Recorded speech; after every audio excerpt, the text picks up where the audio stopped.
C'est bien comme ça, s'il y a deux vidéos, on peut changer les angles, Ouais. ça permet de rendre vivant, c'est ça? J'ai un mec qui découvre. Allez. Bonjour à toutes et tous. Nous sommes ici pour vous parler de la proposition de résolution que nous avons déposée en commun pour la création d'une commission d'enquête sur les répercussions qu'ont eu les accords du Touquet sur à la fois l'action publique, mais aussi le respect des droits et libertés fondamentales des personnes exilées. Ça fait des années qu'il y a des centaines, des milliers de personnes chaque année qui tentent de franchir les quelques kilomètres qui séparent la côte du nord de la France vers l'Angleterre. Elles le font parce qu'elles ont décidé de rejoindre leur famille, parfois aussi simplement parce qu'elles sont anglophones ou qu'elles pensent y trouver là-bas une sorte de répit. Elles y nourrissent des espoirs. Le traité du Touquet a été signé il y a maintenant 20 ans par Paris et Londres, et il fait depuis de la France le bras policier de la politique migratoire du Royaume-Uni. On y voit des politiques répressives, depuis quelque temps la stratégie aussi du zéro point de fixation, et l'absence aussi presque totale de politique de prévention menée par l'État et qui est laissée finalement à la seule responsabilité des associations.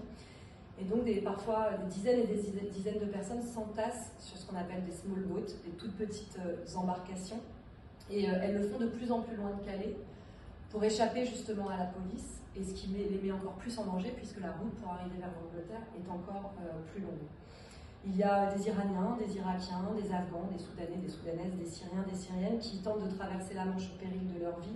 Et en fait, ils sont devenus aussi des pions dans les négociations sur les multiples contentieux qui existent depuis le Brexit. Et donc, il y a des drames à la frontière franco-britannique qui se multiplient, des noyades, des personnes qui sont fauchées après un échec de traversée. Et il y a très peu de temps, c'est la petite Roula, 7 ans, qui est morte noyée dans la Manche. Sa famille voyait le bout de leur parcours migratoire après 6 ans de route à travers les pays européens. Tous les drames dont nous parlons maintenant, ils sont documentés. Il y a eu une enquête qui est sortie dans le Monde le week-end dernier. Et c'est à partir de ces éléments, mais aussi tous ceux et celles qu'on a constatés nous-mêmes dans les déplacements à Calais, que nous voulons que cette enquête permette de faire le jour sur les pratiques qui sont aujourd'hui des réalités à Calais.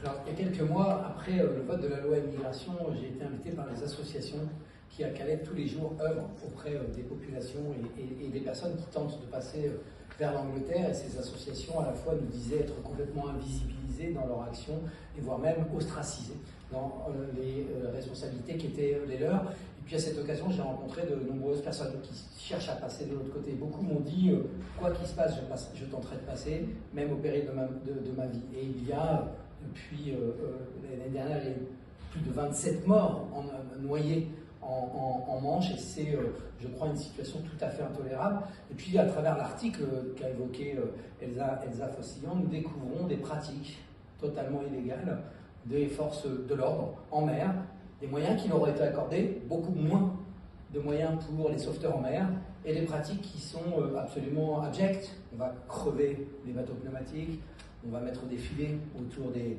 hélices des bateaux à moteur. Tout est fait pour empêcher, sur mer comme sur terre, zéro point de fixation sur terre, mais c'est aussi des pratiques en mer qui mettent en danger la vie des personnes en situation de migration. C'est absolument insupportable. J'ai amené ces associations à venir témoigner ici à l'Assemblée nationale. Plusieurs collègues étaient présents.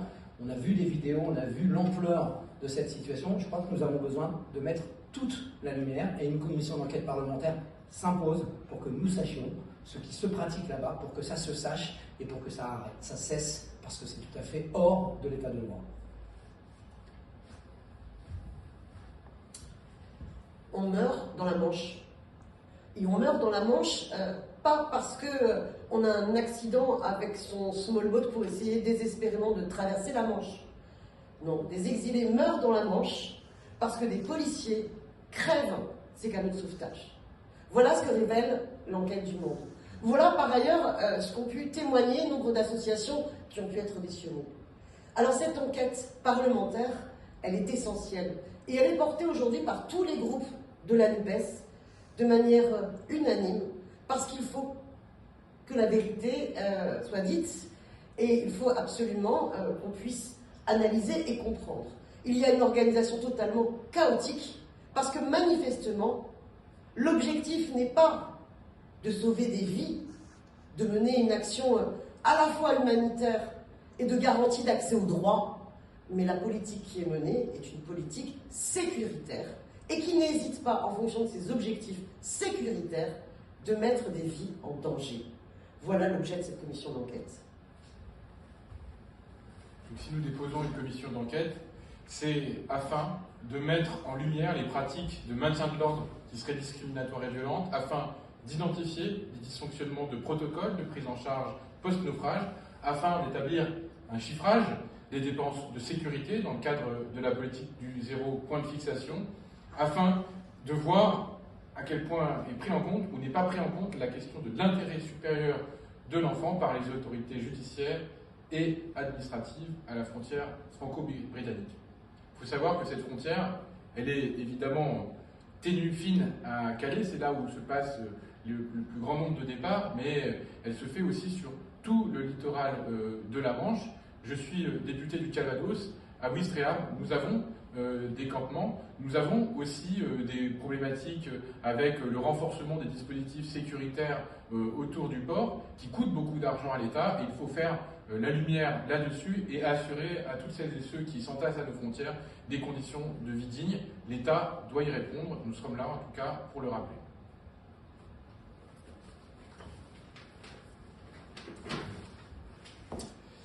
Oui, les accords du Touquet de 2003 autorisent les agents de l'État à remplir des missions sur le territoire d'un autre État.